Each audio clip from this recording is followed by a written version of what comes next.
Depois da visita ao ex-presidente Jair Bolsonaro na Papudinha, em Brasília, o governador de São Paulo, Tarcísio de Freitas, reafirmou hoje o apoio à candidatura do senador Flávio Bolsonaro, do PL, à presidência da República. O governador ainda disse que o projeto dele sempre foi com São Paulo. Tarcísio contou também sobre o que conversou com o ex-presidente Jair Bolsonaro e também pontuou críticas ao rumo para onde o Brasil está caminhando em meio a uma crise fiscal e moral.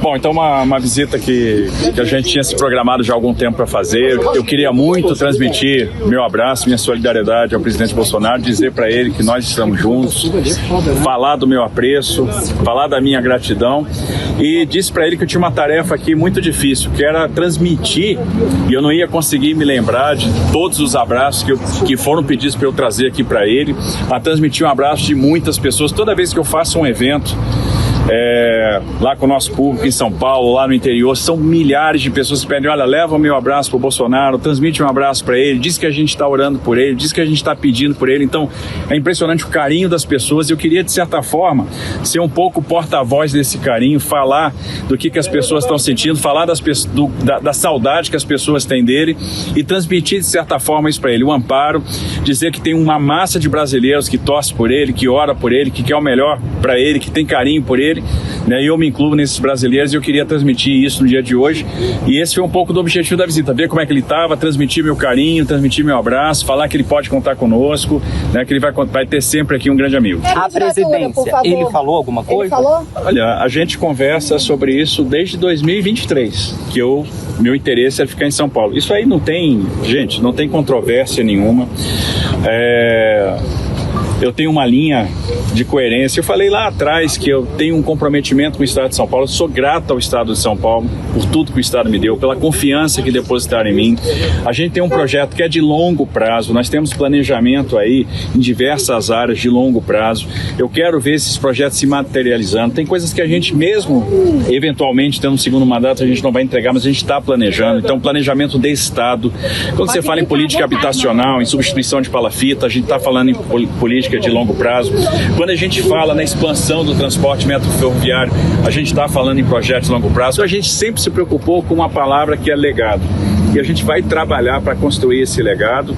O projeto nosso sempre foi São Paulo. Eu tenho um papel importante dentro de um time que é realmente cuidar desse Estado, que é o maior colégio eleitoral do Brasil, e agregado à visão deste grupo, né? E o grupo tem uma tarefa importante, que é proporcionar para o Brasil um projeto diferente. A gente está vendo a situação do país, para onde o Brasil está caminhando. O Brasil tem uma crise fiscal contratada e hoje enfrenta uma crise moral. E nós temos que dar resposta para a crise fiscal, para a crise moral. Por isso precisamos de uma alternativa, e nós vamos proporcionar essa alternativa como time. Eu faço parte desse time, nós estamos agregados a isso. É o que a gente fala desde 2023, não mudou nada. E sobre o papel do senhor na candidatura do Flávio? Claro, sem dúvida. Sem dúvida, como eu tenho afirmado constantemente. O ex-presidente te fez algum pedido, governador? Não, assim, como eu falei, a gente conversou com amigos, a gente vai estar empenhado neste projeto, vamos entrar né, muito fortes, muito unidos, agregando mais pessoas, agregando mais gente, e falando de perspectiva, falando de projeto para o país, falando de pontos que são importantes para a gente resolver a questão fiscal, e aliás, mexendo algumas alavancas. A gente vai ver o fluxo de capital aumentando, a gente vai ver a moeda apreciando, a gente vai ver a inflação baixando, a gente vai ter espaço para reduzir a taxa de juros, né? E tem várias questões aí que são importantes, que vão colocar o país na direção certa. Falamos muito dos tempos em que a gente trabalhou junto, no tempo que o presidente esteve no comando do país, das realizações, da saudade que a gente tem, né, de como era bom visitar o Brasil todo, vendo as entregas, convivendo esse período com ele. Foi um período para mim muito rico, né? Então a gente precisa ver isso de novo, trazer essa alegria de volta. A visita de Tarcísio a Bolsonaro acontece depois do cancelamento do primeiro encontro deles na semana passada, quando uma declaração de Flávio sobre o teor da conversa com o ex-presidente sobre o apoio explícito à candidatura gerou um certo desconforto entre parlamentares. Na ocasião, Flávio chegou a dizer que Jair Bolsonaro afirmaria a Tarcísio que a prioridade deveria ser a reeleição em São Paulo e que uma candidatura presidencial estaria descartada. Horas depois da declaração, o governador desmarcou a visita com a justificativa de compromissos formais no estado. Lara Alves, será que essa visita do Tarcísio a Bolsonaro e a declaração dele hoje, a declaração dele de hoje, tudo isso vai ser suficiente para colocar panos quentes nas especulações que cercam aí, aquele mal-estar entre a direita em relação à candidatura do Flávio Bolsonaro, filho do ex-presidente? André, as declarações que foram dadas pelo governador de São Paulo, Tarcísio de Freitas, no momento em que ele deixa o encontro com o ex-presidente Bolsonaro na Papudinha, não são em nada diferentes das declarações que ele já vem dando há pelo menos 2 anos. Tarcísio sempre negou publicamente o desejo de concorrer à presidência da República, que é algo que aliados, pessoas que convivem com ele diariamente, já confirmavam, pelo menos nos bastidores, e voltou a reiterar essa posição de lealdade ao ex-presidente Bolsonaro e a quem Bolsonaro indicasse como o seu sucessor. Inevitavelmente, é de conhecimento praticamente público que houve sim um racha entre Flávio Bolsonaro, Eduardo Bolsonaro e Tarcísio de Freitas. É importante a gente lembrar que Eduardo já tinha tido algumas desavenças desde que foi para os Estados Unidos com o governador de São Paulo, já tinha criticado publicamente a posição do governador de São Paulo, algo que também foi feito pelo outro filho do ex-presidente Bolsonaro, o ex-vereador Carlos Bolsonaro. Bom, o que aconteceu para que aquela primeira visita fosse cancelada foi uma declaração de Flávio dizendo que Tarcísio seria de fato cobrado por um apoio um pouco mais enfático à candidatura do próprio Flávio à presidência da República. O que acontece neste momento, e que talvez seja o fato mais relevante dessa visita, é que Tarcísio se distancia um pouco mais daquele grupo de governadores de direita que se lançam como uma opção.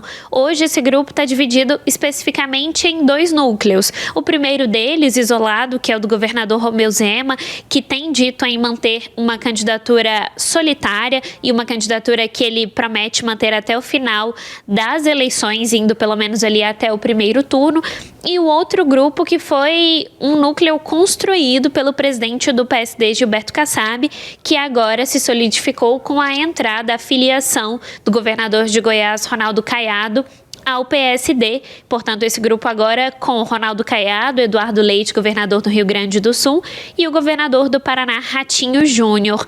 Pois bem, esses grupos agora estão um pouco mais distantes de Tarcísio, então Tarcísio não se aproxima mais daquele núcleo de centro-direita, apesar de ser um candidato muito mais moderado, de ser uma figura muito mais moderada que o ex-presidente Bolsonaro e que os filhos dele, também a ex-primeira-dama Michele Bolsonaro, e ali se concentra nesse núcleo, nessa pré-candidatura, nessa campanha de Flávio Bolsonaro, e também sinaliza um distanciamento ali de Gilberto Kassab, que é um aliado muito importante de Tarcísio de Freitas e era um grande entusiasta dessa candidatura de Tarcísio à presidência da República. Um outro ponto importante é que Tarcísio, mais do que se firmar como um soldado leal de Bolsonaro e da família Bolsonaro, ele se lança já como uma opção para a próxima eleição. E aí eu falo da eleição de 2030 e não dessa eleição de 2026. Muitos analistas, muitos parlamentares têm apostado que Tarcísio vai ser de fato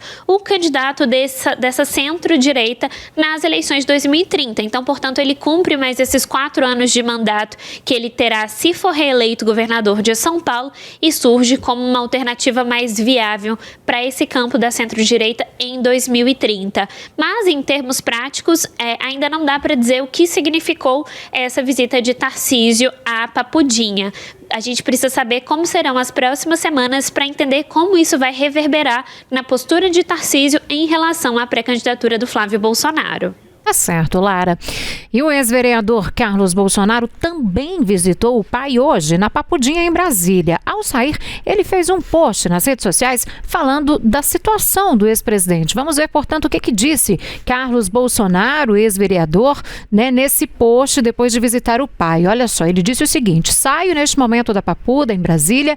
Se eu estou exausto de modo como jamais fiquei, não consigo mostrar o quão meu pai está está. Peço a todos boas energias, como sempre tem mandado. Somente assim para minimamente ele ficar de pé. Está aí o post do ex-vereador, né, Carlos Bolsonaro, portanto, depois de visitar o pai. Para a gente contextualizar esse assunto, nós convidamos o cientista político e professor Moacir de Freitas Júnior para a gente conversar aqui, né? Seja muito bem-vindo mais uma vez aqui, Moacir. E eu já começo te perguntando, como é que você avalia a declaração, né, do governador Tarcísio de Freitas, reafirmando o apoio à candidatura de Flávio Bolsonaro à presidência? Qual que é o peso político desse gesto agora? A batida de martelo? Boa noite. Boa noite, André, Síria, boa noite, Lara, todo mundo que está nos assistindo, bom estar aqui com vocês de novo. Olha, André, me parece que sim, né, porque nós já vemos acompanhando essas circunstâncias já há algum tempo, inclusive aqui no jornal a gente já debateu esse assunto muitas vezes, desde novembro, desde quando o Flávio Bolsonaro colocou a candidatura dele. E assim, esse negócio de bater martelo na política é sempre muito difícil, porque as circunstâncias vão mudando e a gente não tem como prever o futuro, né? O que vai ser daqui a alguns meses e tal. Mas o que a gente está vendo hoje, o que está indicando? É que o Tarcísio foi excluído da disputa pelo próprio Bolsonaro, né? Ao colocar o Flávio na disputa, aí, com aquela história da carta e tudo mais, e tendo o Flávio, em alguma medida, se viabilizado num primeiro momento politicamente, pelo menos no que tange as pesquisas, né, tem aparecido com um patamar de votos até maior do que o do Tarcísio, me parece que o caminho do Tarcísio para ser candidato ficou fechado. Né? Ele, com o potencial eleitoral dele próprio, ele não tem condição de se lançar presidente da República, essa é que é a verdade, né? Talvez em algum momento tenha se criado em torno dele uma expectativa e uma capacidade de liderança que ele não tem, a verdade é essa, e eu acho que ele percebe isso em alguma medida. Soma-se a isso o fato dele ter uma lealdade enorme, muito gigantesca ao presidente Jair Bolsonaro, a ponto de se sujeitar a coisas desse tipo, como ser... tomar pito do filho do Eduardo lá nos Estados Unidos, depois ser desmerecido pelo Flávio na semana passada e ainda assim mantém a disposição e tal. A questão é que sem os votos do Bolsonaro ele não tem condição de encarar essa empreitada. E aí é isso, como é que ele vai manter a candidatura? Né? A gente sabe que tem diversos setores do empresariado que teriam vontade de ter o Tarcísio como candidato deles a presidente, um mercado financeiro, um outro empresário, alguns políticos do Centrão. Não são apoios desprezíveis, evidentemente, e a questão é que a política não se resolve pelo apoio das elites, ela se resolve pelo voto. E aí é que a coisa está se complicando, porque parece que a transferência de votos do Jair pai para o Flávio está acontecendo. Eles, gostem as pessoas ou não, são as lideranças que têm mais voto na direita, e aí não tem como, né? Não tem espaço para todas essas pessoas na chapa, seria uma coisa inviável, talvez até um devaneio, o Tarcísio sair candidato sem ter o apoio da família. Como a família Bolsonaro não tem a intenção de passar o comando da direita para ninguém, porque isso significaria praticamente o fim, né, da dinastia deles nesse campo, as circunstâncias vão ser essas. Tudo pode mudar, evidentemente, ainda é cedo para falar, até abril muita coisa vai acontecer, que é o prazo da desincompatibilização, mas com os elementos que a gente está vendo agora, me parece que esse caminho está resolvido. Tanto que o PSD, que até ontem era parte do governo do Tarcísio lá em São Paulo, inclusive o próprio Kassab era secretário, agora já está falando de outras demandas, já filiou o Caiado, já está querendo lançar candidato próprio. O Kassab deu uma entrevista muito boa hoje, pontuando que ele mesmo não vê muito como o Tarcísio não apoiar o Flávio. Enfim, me parece que com o que a gente tem de elementos hoje, esse assunto parece resolvido, mas enfim, ainda tem uma aguinha aí, bastante coisa para a gente ver até as definições, né? Agora, Moacir, quando o ex-governador chegou a cancelar, ou o ex-governador, não, o atual governador, né, de São Paulo, Tarcísio de Freitas, chegou a cancelar essa visita a Bolsonaro na semana passada, isso gerou ali um certo ruído, muito burburinho, né, digamos assim. Depois que ele foi lá hoje, a situação de fato se resolve, ou esse fato dele ter cancelado ou adiado, como quer que seja, né, deixa marcas aí nessa relação, hein? Oi, Síria, boa noite. Não há dúvidas que deixa marcas. Você vê, na semana passada, ele cancelou a entrevista porque o Flávio Bolsonaro tinha dado uma declaração atravessada, né, que foi mal educada e tal. Pois hoje, o Carlos Bolsonaro fez a mesma coisa. Né? Eu vi a declaração, achei que não era isso, fui checar, era isso mesmo, até anotei aqui para não perder, né? A declaração do Carlos Bolsonaro. ele se encontrou com o Tarcísio antes da reunião com o Passo, ela foi mais um momento muito bacana com o eterno ministro Tarcísio. O Tarcísio não é ministro há muito tempo, o Tarcísio é o governador do maior estado do Brasil, que é São Paulo. E eles não conseguem se conectar com isso. Todas as ações da família do Bolsonaro, pelo menos dos filhos, né, é de tentar rebaixar o Tarcísio. E parece que ele, por motivos que a gente não sabe ainda, mas talvez a gente vá saber no futuro não muito distante, aceitou nesse primeiro momento esse rebaixamento. Porque se de fato ele tivesse com algum tipo de mágoa, ou de fato estivesse querendo tomar um caminho diferente, motivos para ele apresentar essa condição não estão faltando, né? Porque a relação com o próprio presidente Bolsonaro e com os filhos é muito tensa a toda hora. E ainda assim, você vê, ele manteve a visita, foi fazer a visita, depois deu a entrevista para dizer o que todo mundo achou que ele já fosse dizer a semana passada ou retrasada, que ele vai entrar forte na candidatura do Flávio e assim vai. É claro que mesmo essa declaração dele está sendo interpretada de muitas formas diferentes. Tem gente, né, tem alguns ressaltando que ele disse que vai entrar forte, outros dizendo que ele disse que vai entrar, mas não sentiram exatamente a mesma firmeza. Nós só vamos ter condição de saber isso com clareza quando a campanha de fato começar, e eu acho que mesmo isso só vai ser definido propriamente quando o Tarcísio também sentir o campo, o quanto que o peso do Flávio Bolsonaro e do próprio Bolsonaro vão ser importantes para a reeleição dele. Se ele sentir que é muito, ele vai apostar mais na candidatura do Flávio, ou se o Flávio decolar e, né, de repente assumir a liderança, ficar, né, tem indicação de que ele vai ganhar, aí me parece que é um. E o contrário também é verdadeiro. Se o Tarcísio sentir que não está precisando tanto assim dos Bolsonaros mais para a própria reeleição dele em São Paulo, o apoio vai ser outro, e é claro que essas mágoas todas vão ser lembradas, porque quem ouve nunca esquece e tal. Mas você vê como é delicada a situação do governador, né? Mesmo depois de tudo isso, ele ainda teve lá e fez o gesto de gratidão e ressaltou isso, que tem saudade de quando ele era ministro, né, enfim. É sempre uma coisa muito complicada. Gratidão é um bom sentimento, não é uma coisa ruim de se sentir.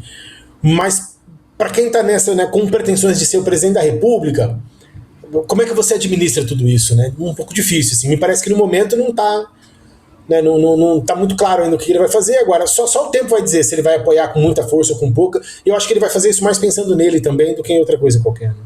Pois é, essa palavra, né, gratidão. Hoje cedo eu estava até pensando nisso, sabe? Porque o Tarcísio, assim, gratidão e fidelidade a Bolsonaro, isso ninguém pode negar, porque realmente ele é grato e é fiel ao que diz Bolsonaro, assim, arrisca, ele mesmo já disse isso com todas as palavras, que ele, em grande parte, deve a carreira política dele a Bolsonaro, que o levou para o governo, que o apoiou em diversos momentos e agora tá cobrando o troco, quer dizer, toma lá, dá cá também, a história tá por aí. Agora ele já disse, né, hoje na conversa lá teve o meu eterno ministro, né, essa fala, meu eterno ministro, aí já são pequenas falas que querem dizer muita coisa. Por outro lado, a gente tem essa frente aí do PSD, né, a gente tá falando aí de Ratinho Júnior, Eduardo Leite e também o Caiado. 3 ali, um se colocando à disposição do outro dentro de um mesmo partido para poder disputar a presidência da República. É uma frente que vem com 3 nomes relativamente significativos para poder seguir um outro caminho ali também, né? Sem dúvida, André. Acho que esse movimento do PSD, para o PSD, é um movimento que ele só tem a ganhar. Primeiro porque tira eles dessa confusão entre o Lula e a família Bolsonaro. Eles têm candidato próprio, vão poder dizer para todo mundo no primeiro turno que eles têm candidato próprio. Nós sabemos que essas candidaturas próprias do Centrão, em geral, são feitas para, na prática, liberar o partido para que as pessoas apoiem quem for melhor para elas em cada estado, que é o que o PSD costuma fazer. Essa ideia de que no segundo turno o PSD, enquanto partido, vai estar na chapa de um ou de outro, eu acho que não vai se concretizar. Os candidatos podem até ser, mas o partido em si, me parece que a tendência deles é liberar no segundo turno para que, né, regionalmente os candidatos possam fazer os seus acertos. Agora, você vê, o Caiado nada tem a perder com a candidatura. Se ele for candidato a presidente e terminar em terceiro ou em segundo, que seja, é um ganho político para ele já tem uma carreira longa na política, não deve ter mais muitas pretensões, portanto não tem nada a perder. O Ratinho não tem nada a perder, se ele for candidato a presidente, ele vai ganhar a dianteira em relação à questão de 2030, que a Lara estava colocando agora há pouco, não o contrário. Da mesma forma o Eduardo Leite, né, o que sair agora, a depender do desempenho, eles é que vão estar na dianteira mais lá adiante. Se eles resolverem ser candidatos ao Senado, tem eleições com um caminho razoavelmente, né, bem pavimentado para se eleger nos seus próprios estados, estão saindo do governo, estão bem avaliados, enfim, também eles não têm nada a perder agora, e nada impede que eles depois pavimentem um caminho para 2030, está muito distante ainda, a gente não sabe como é que vai estar o Brasil daqui lá, de modo que para o PSD, eu acho que é um movimento confortável, mas que também demonstra uma posição política deles, de dizer que eles não vão se deixar enquadrar pelos movimentos da família Bolsonaro. Vamos ver os outros partidos do Centrão como é que vão se guiar, mas o PSD está saindo na frente, está procurando cavar ele próprio um espaço diferente dessa, né? Não, nós vamos cavar aqui o nosso próprio espaço, tal, que não é muito costumeiro dos partidos do Centrão, né? Partidos do Centrão são partidos de legislativo, eles não têm propostas ou ideias para disputar a eleição nacional. Eu acho que o PSD não tem ainda também nem essa condição, nem essa ideia, não tem nada de diferente do que eles pensam, do que o Flávio Bolsonaro pensa, ou em partes até do que o Lula, em alguma medida, pensa. Agora, pelo menos eles não estão tentando encontrar aí um caminho, que eu acho que é um caminho no qual eles não têm nada a perder, vão poder ampliar a bancada, tal, nos estados onde for interessante para eles ter candidato vão ter, nos que não for eles vão apoiar os que têm, enfim. Eu acho que é um movimento interessante que eles estão fazendo, não sei exatamente o quanto que isso vai desequilibrar a campanha, eu acho que não tem esse potencial, pelo menos nós não estamos vendo esse potencial hoje, né, de desequilibrar, ou de romper com a disputa entre o Flávio Bolsonaro e o Lula. Agora, efeito sempre tem, né? E efeito na campanha sempre tem também, não vamos esquecer, na eleição de 2022, esse pouquinho de votos aí dos candidatos da Simone Tebet, do Ciro, né, foram decisivos na reta final, então sempre dá diferença, né? Sempre é importante. Pois é, agora outro ponto na sua avaliação, trazendo um pouco para a questão do governador Tarcísio novamente, né? Na sua avaliação, ele tenta, de certa forma, ter um equilíbrio aí entre o protagonismo nacional e o compromisso dele também com a reeleição no estado de São Paulo, Moacir? Sim, eu acho que ele não tenta. Essa é a questão. A maioria dos analistas políticos, eu vejo meus colegas analisando, mesmo os nossos analistas da imprensa, que são muito, né, caprichosos nessas questões todas, tem muitas informações que nós não temos, tal. Eles veem no Tarcísio esse articulador que fica tentando se colocar como um bolsonarista moderado, como alguém que está próximo do presidente Bolsonaro, mas não pensa com a cabeça dele e tal. Só que a prática é outra. Né? A prática é essa que nós estamos vendo aqui, né? Nós acabamos de ver um vídeo com a declaração do governador Tarcísio. O que ele disse? Eu sou do time. Eu tenho um papel importante no time. Que time? A expectativa de uma parte das pessoas é que ele fosse o líder desse time. E ele não só não está se colocando como líder do time, como está dizendo que ele é parte do time, que só pode ser o time do Bolsonaro, portanto liderado pelo próprio Bolsonaro. Então ele não tem nenhuma intenção de se distanciar desse time. E aí não tem jeito, porque se ele não fizer esse movimento de tentar superar a liderança dos bolsonaros na direita, ele nunca vai ser a liderança. Né? Mas em 2030, se o cenário não mudar radicalmente, nós não temos como prever. Mas se as circunstâncias forem parecidas com a de hoje, a conversa vai ser a mesma. Vai chegar lá em 2030, o que o Flávio Bolsonaro vai dizer? Não, a preferência é minha, eu fiquei em segundo lugar, tive não sei quantos milhões de votos, quem vai ser candidato sou eu. Mas o Tarcísio acabou agora aqui, um governo de São Paulo também avaliado. Pois é, ele sai para senador. Né? Eu tenho mais voto do que ele, o meu pai está dizendo que sou eu. Nada vai mudar em relação a isso se ele não fizer esse movimento. Vai fazer lá adiante? Não temos como saber. O que a gente tem como saber? Hoje, não está fazendo. Né? Fica tentando se equilibrar. Né? Só que as atitudes dele não são de quem está tentando se equilibrar. Todas as vezes em que ele precisou se posicionar, ele se posicionou ao lado da família Bolsonaro, mesmo em questões muito delicadas, como, por exemplo, naquela época das tarifas do Trump, né?